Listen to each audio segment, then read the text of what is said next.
When it comes to oddities on the internet, we've seen a lot of things that can easily be explained, but sometimes we find things that are not so easy to take apart.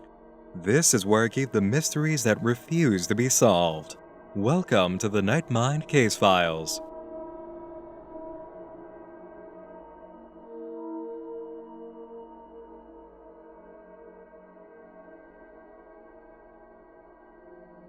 One of my favorite aspects of seeing different takes on internet horror is finding unique approaches used in storytelling.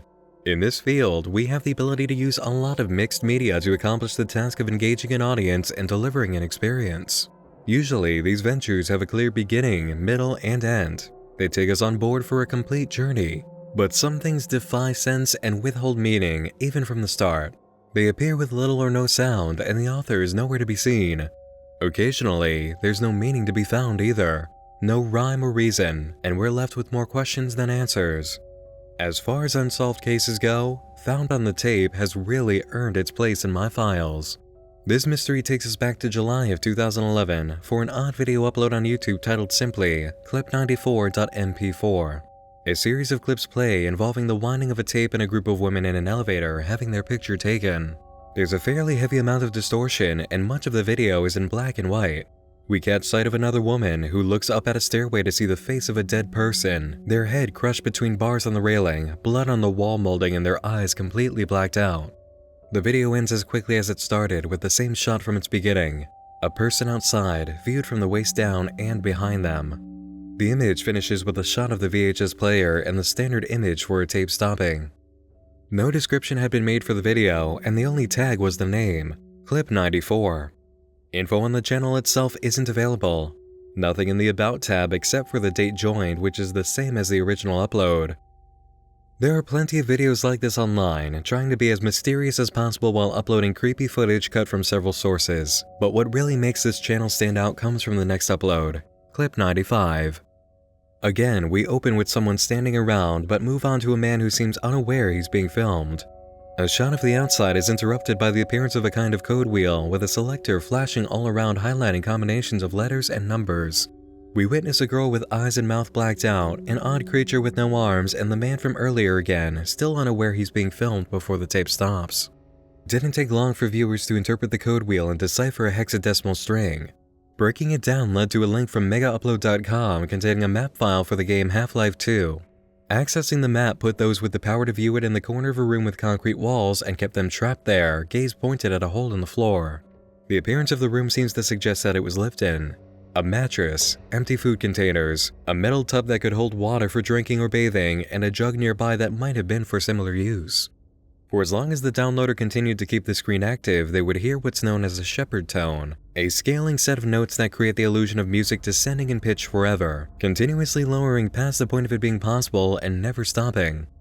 If a downloader had enough knowledge of the language used to program the map, they could disable the function keeping them trapped in the corner and move around the room. Trying to leave through the one door available was unwise. Their disobedience to the intention of the room resulted in a jump scare of the face seen in the first video, crushed between the bars of the stairway. No one could make sense of these videos or the map that was provided. Help didn't come from the uploader for Found on the Tape even when they posted in text form on the channel shortly after releasing Clip95. A message was left informing viewers that any source outside of the channel was to be ignored, but the statement was cut off by a new hex code. Decoding this revealed an email account for Found on the Tape and a bit of file size information. If an email was sent to the address given, there would be an automatic reply that read, "I'm stuck" 4 times, followed by another mega upload link for a new downloadable map. This map put players inside a series of ventilation shafts with a few items like bottles and soda cans littered inside. A repetitive, atmospheric sound played as downloaders navigated the vents. Heading down a path with what appeared to be a hatch at the end triggered a bad event as players realized they couldn't interact with it, and they were forced to turn around, revealing a cave-in further down the vents. As the whole system shook, the music grew in volume, and a charred black body with no arms appeared, making the game crash. Other players realized there was a way out. You had to ignore the escape hatch trick and keep hiding whenever there was any sign of a cave-in coming. Eventually, players would find one dead end where the floor and walls were streaked in blood, and the shaft led to a long fall. Winning involved dropping over the edge, plummeting to a player's death and hearing the volume rise before a crashing sound echoed out. The screen went white and a more peaceful tone was heard than the one before it. Death was the solution for players trapped in the ventilation shafts, just like it was for whoever had bled out on the metal before taking the plunge themselves. Clip 84 followed shortly after on the YouTube channel. This video holds an exception to the rule of black and white footage, as we open with someone walking through a tunnel outside with some color treatment on the footage. We're then back to the black and white, seeing what looks like it would be a rocket if it weren't for a liquid flowing from the top. We're shown footage of someone navigating a tight space underground with piping and equipment, followed by another shot of the object from before. Symbols flash by, and we see a map of what seems to be an Earth tunnel complex.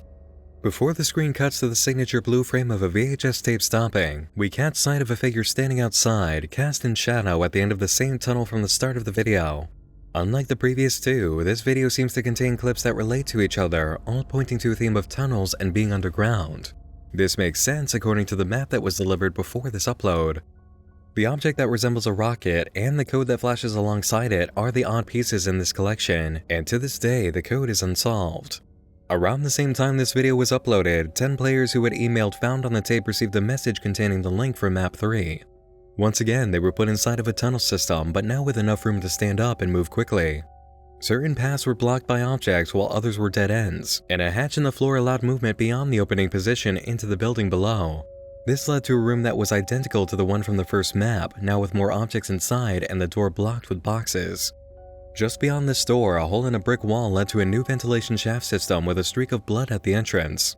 Players could enter, follow its path, and hear a scream as their view went black, falling to their death. A link to one final map was delivered in the form of binary code posted to the channel. Players seemed to pick up where they left off, resurrected after their fall so they could crawl around in the vents again, searching for a way out. This series of vents extended in a greater maze than the previous one, letting those who entered wander around for much longer than expected. Eventually, the sight of some cardboard boxes blocking an entrance led to a way forward. Or not, as a skull and crossbones painted on the wall before a drop appeared. This fall wasn't fatal, but did lead down a path littered with human bones. The music grew more intense, and the sounds of dripping liquid could be heard as players ventured forward. Apart from its appearance, the path became similar to the one before it, stretching on further than players thought with several turns and dead ends. An uphill portion into a tunnel with a severely burned body signaled the start of a new area where more human remains could be found, and blood could be seen painted on all of the walls. Once more, a major drop was presented to players, given no choice but to fall as far down as it could go. They entered a flooded area, given only a flashlight to see, and had to navigate boxes and corpses until an earth-shaking monster came after them, turning corners and making it clear it was coming closer until finally catching the player and crashing the game. The uploader behind Found on the Tape gave nothing else to followers after this besides sharing a video from a player on how to beat the second map. There have been no developments since 2011. The code from the third video hasn't been deciphered, no other maps or videos have been found or hinted at, and no rhyme or reason has been made of this event. As far as internet mysteries go, this one packs a lot of strange content, but gives very little to help with interpretation. We know this was a type of game and series, and there must have been some sort of story, but beyond receiving messages from a person trapped in a building with a monster, we know almost nothing. No author revealed, no motive presented, no meaning exposed. The only major lead we have lies in possibly deciphering the code left in the final video. I'm going to be posting an image catching all of the frames in their succession on my Tumblr, and I'll put the link in this video's description. If you recognize what alphabet is being used, you might be able to make the breakthrough needed to move this investigation forward. As for what we're left with after this experience, I've got to hand it to whoever plotted this out and built it. There are a lot of videos like those by Found on the Tape online, using clips you can't find a source to, seemingly all thrown together and pulverized with a few distortion effects for the sole purpose of being creepy. But none of them have been as inventive as the puppeteer behind this experience, using videos as a jumping point to bring viewers into an immersive gameplay experience that added to the story. I've only ever seen this used once in Everyman Hybrid, and that was for a Minecraft map. The work put in for this game takes the idea to brand new heights, and I can only imagine how much better it could have gotten, and how many things like it we can actually achieve now with so much support for modified games and downloads available. Found on the Tape is a mystery, but also an inspiration. Internet storytelling gives us so much power to use mixed media in brand new ways that are highly inventive, providing different layers of experience, character perspective, and meaning. Even if the answers to what this project means and the motives behind it are lost, I'm very glad the records of it have all been found. I hope you've enjoyed this more obscure case in my files. Let me know what you think in the comments below, and click the like button if you found this trip into the darker part of the web worth your time. Subscribe for more coverage of horror, mystery, and oddities online. A major thanks to all of my supporters on Patreon who help make this video and all others from this point possible by giving me the power to operate Nightmind full-time, while also working towards empowering new creators and projects in our field. Thanks again for joining me in the dark this evening. Once more, I'm Nick Nocturne, and like a monster following you through a metal maze of terrors, I'll be seeing you again real soon. Sleep tight.